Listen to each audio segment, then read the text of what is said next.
weirdos. Weird science is the revolution.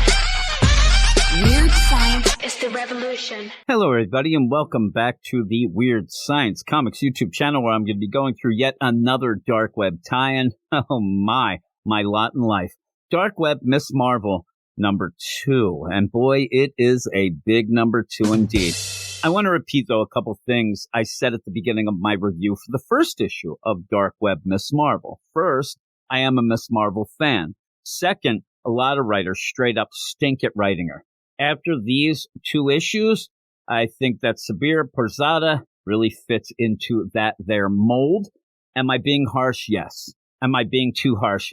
No, not at all. But please, before we get into this, please subscribe to the channel, like the video, enable those notifications, and please let me know what you think of Dark Web Miss Marvel number 2 and the Dark Web event as a whole in the comments below. But as we do, let's start off with the credits and a little bit of the recap. This is, as I said, Dark Web Miss Marvel number 2, written by Sabir Perzada, art by Francesco Martorino, colors by Proto Bunkers, Dano Sanchez Elmara, and Fernando Cifuentes, and letters by VC's Ariana Mayer. How about this? Reporting to work at her Oscorp internship, which really made no sense, Kamala and her lab partner Urjun were suddenly assaulted by previously inanimate tech throughout the facility. If you remember, you had a lot of trash-talking microscopes. Oh, my. Little did they know that this was the work of Ben Reilly and Madeline Pryor, the clones of Peter Parker, a.k.a. Spider-Man, and Jean Grey, a.k.a. Marvel Girl, now known as Chasm and the Goblin Queen, who have unleashed the demons of Limbo on New York City in their quest for revenge, and maybe for giggles, and maybe to annoy me.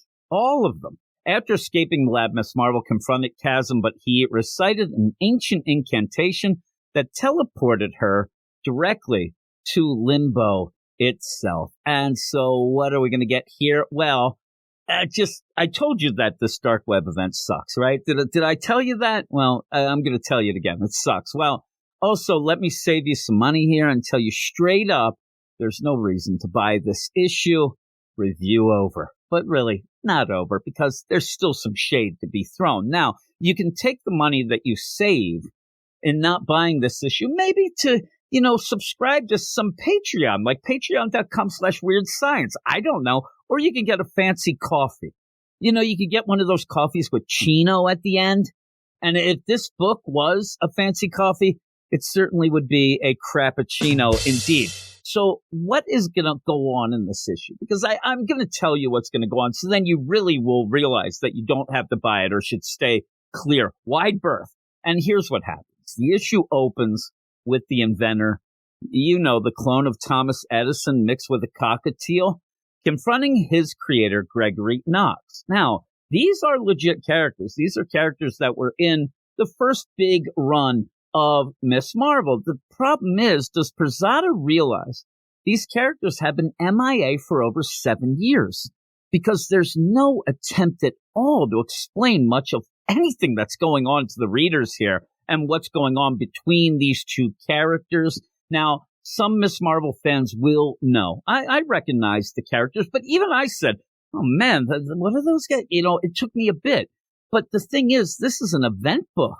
So it's insane to just plop them in here like this, because there are going to be a ton of readers who will have no idea what is going on between them. Well, once we do head off to Limbo, things get a little easier to kind of go with, because really we're just dealing with the bull crap that we got from the first issue. Well, Kamala, she's stuck in Limbo. She's pissed off. She wants to get back to New York City. So what do? You yell at demons until they just end up opening a portal to get back to New York City, where she sees her now sentient mosque walking through the Hudson River.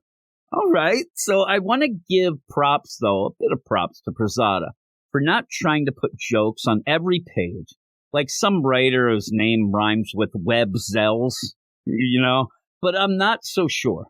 I think there might be some jokes here. I'm trying to figure it out. There might be some jokes here, but they're just so unfunny that they just come off as bad dialogue. It really is very much of a possibility. But since it seems like there are no rules to this event whatsoever. Suddenly, Kamala is confronted by more famous inventor/bird hybrids, led by the inventor Edison. The big zinger here, though, is when Kamala says, and pretty much her quote is, "You guys aren't famous inventors, you're just birds." All right. All right. There you go. This is what I'm saying. Was that a joke? Bad dialogue? Mix of both? I have no idea. Well, Miles Morales then shows up, but Kamala has to send him off to deal with the sentient mosque. But in the end, the mosque is just upset at all the bickering in the community.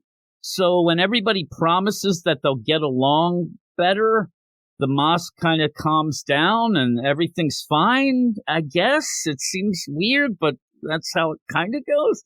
And then the issue continues with the rest of the inventor birds bailing on Edison.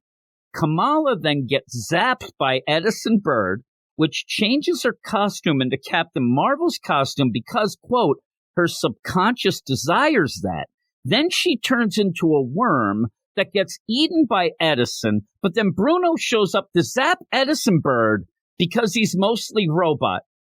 I don't know what the hell is going on in this book. This book is so all over the place. It's like one of those things. It's doing so much that it's doing nothing at all except confusing me. And I'm not even that mad at this book because it's so ridiculously bad that I did get a chuckle out of it. And at least Bruno and Kamala get a nice moment then before Miles returns to tell Kamala that the mosque grew wings and everything's great.